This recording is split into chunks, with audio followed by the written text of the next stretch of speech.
bienvenue dans Genesis to Révélation, épisode 59. Aujourd'hui nous entrons dans l'un des moments les plus troublants du voyage dans le désert, la rébellion de Myriam et Aaron contre leur frère Moïse. Dans Nombres chapitre 12, nous découvrons que même les leaders les plus proches de Dieu peuvent succomber à l'orgueil et à la jalousie. Cette histoire révèle des vérités profondes sur l'autorité divine, l'ordre établi par Dieu, et les conséquences dramatiques de la rébellion. Lisons ensemble Nombres 12, versets 1 à 16, Myriam et Aaron parlèrent contre Moïse au sujet de la femme éthiopienne qu'il avait prise, car il avait pris une femme éthiopienne. Ils dirent, est-ce seulement par Moïse que l'Éternel parle? N'est-ce pas aussi par nous qu'il parle? Cette critique apparemment simple cache une rébellion profonde contre l'ordre de Dieu. Examinons les détails que nous manquons souvent dans ce récit. Premièrement, Myriam est nommée avant Aaron, suggérant qu'elle était l'instigatrice principale de cette rébellion. En hébreu, l'ordre des noms indique souvent la responsabilité. Deuxièmement, qui était cette femme éthiopienne? Le texte ne l'identifie pas clairement. Était-ce Séphora, décrite différemment, ou Moïse avait-il pris une nouvelle épouse? Cette ambiguïté suggère que le vrai problème n'était pas le mariage, mais l'autorité. Troisièmement, notez la progression, ils commencent par critiquer le mariage de Moïse, puis révèlent leur vraie motivation, n'est-ce pas aussi par nous qu'ils parlent? C'était une attaque directe contre l'autorité unique que Dieu avait donnée à Moïse. L'Éternel entend leur murmure, verset 2 dit et l'Éternel l'entendit. Rien n'échappe à Dieu, même les critiques privées. Observons les changements théologiques cruciaux dans ce passage. D'abord, nous passons de l'autorité familiale à l'autorité divine. Myriam était prophétesse, Aaron était grand prêtre, mais cela ne leur donnait pas le droit de défier l'ordre établi par Dieu. Ensuite, l'égalité présumée devient hiérarchie révélée. Ils pensaient, nous sommes égaux à Moïse, mais Dieu déclare au verset 6 à 8, s'il y a parmi vous un prophète, c'est en vision que moi, l'Éternel, je me révèle à lui, c'est dans un songe que je lui parle. Il n'en est pas ainsi de mon serviteur Moïse. Il est fidèle dans toute ma maison. Je lui parle bouche à bouche. Moïse avait une relation unique avec Dieu. Enfin, la critique privée devient jugement public. Dieu convoque les trois à la tente d'assignation et expose leurs péchés devant tout Israël. La lèpre de Myriam devient un avertissement visible pour toute la nation. Ce passage révèle des aspects importants de l'ordre divin concernant l'autorité masculine et féminine. Myriam, bien qu'étant prophétesse, une position d'honneur, a dépassé les limites de son rôle en défiant l'autorité établie par Dieu.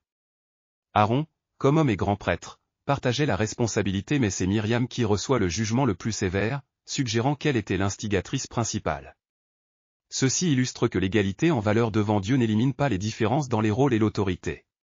Quand Aaron implore Moïse pour sa sœur au verset 11, il reconnaît ironiquement l'autorité qu'il venait de contester. L'ordre de Dieu n'est pas oppression mais protection, quand nous le respectons, nous prospérons, quand nous le défions, nous souffrons les conséquences. Les animaux de la création observent cette fracture tragique dans la famille de l'Alliance. D'en haut, je vois toute la famille d'Israël troublée. Comment Myriam et Aaron, si bénis, peuvent-ils défier celui qui les a établis? Mon cœur se brise. Cette famille était unie dans la délivrance d'Égypte.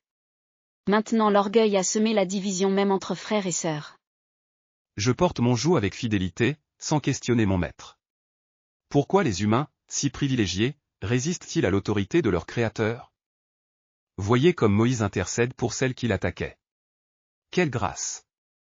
Les humains sont vraiment créés à l'image de Dieu quand ils aiment leurs ennemis. La création entière attend que les humains apprennent l'humilité. Car quand ils marchent dans l'ordre de Dieu, nous tous prospérons. Que nous enseigne cette histoire pour notre marche avec Dieu aujourd'hui? Premièrement, respectons l'autorité que Dieu établit. Comme Myriam et Aaron, nous pouvons être tentés de critiquer les leaders que Dieu a placés sur nous.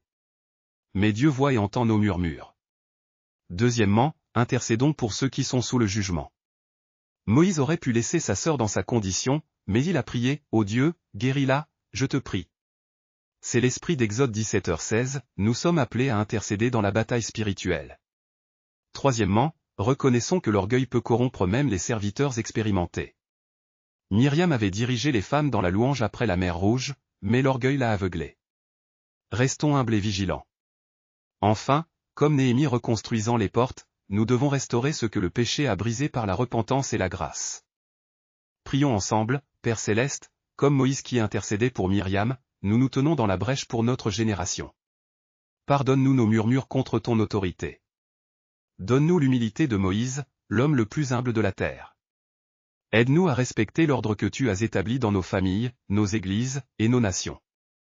Quand l'orgueil nous tente, rappelle-nous les conséquences du péché. Restaure ce qui a été brisé par la rébellion. Comme tu as guéri Myriam, guéris nos cœurs et nos relations. Que ton règne vienne, que ta volonté soit faite. Au nom de Jésus, l'agneau qui intercède pour nous. Amen.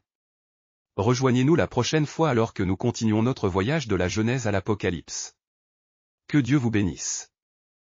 Abonnez-vous pour plus de contenu d'études bibliques.